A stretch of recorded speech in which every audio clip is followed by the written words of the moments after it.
মানুষকে খুশি করা সবচেয়ে কঠিন কাজ। কিছু মানুষকে নিজের কলিজাটা কেটে দিলেও বলবে, তোমার কলিজাটার কালার এমন কেন?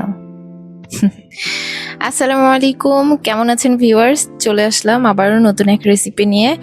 আজকে বানাই রসুন দিয়ে মুরগির পাতলা ঝোল। দেশি স্টাইলে রান্না করছি, ঠিক যেমনটা আমার দাদি করতেন। কড়াইতে বেশ খানিকটা দিয়ে দিয়েছিলাম সরিষার তেল, তারপরে পেঁয়াজ, রসুন আর গোটা মশলায় থাকছে এলাচ, দারুচিনি, একটু তেজপাতা আর লবঙ্গ।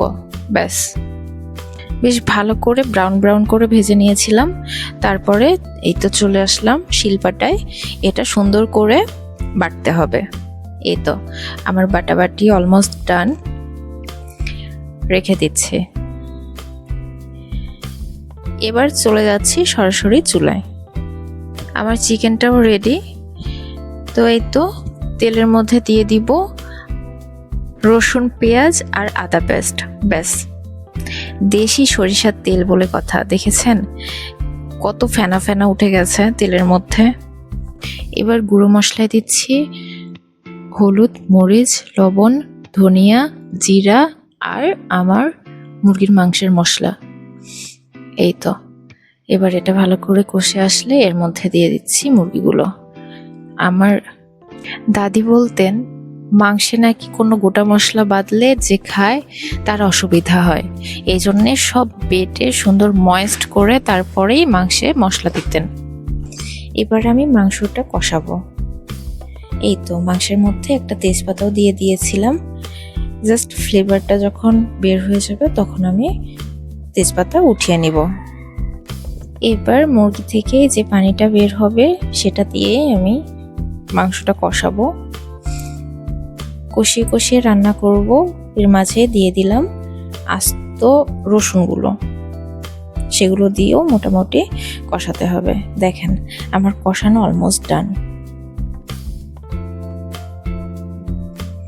এবার আরেকটু নেড়ে চেড়ে এর মধ্যে ঝোল দিয়ে দিব, ঝোলের মাপে পানি দিয়ে দিব।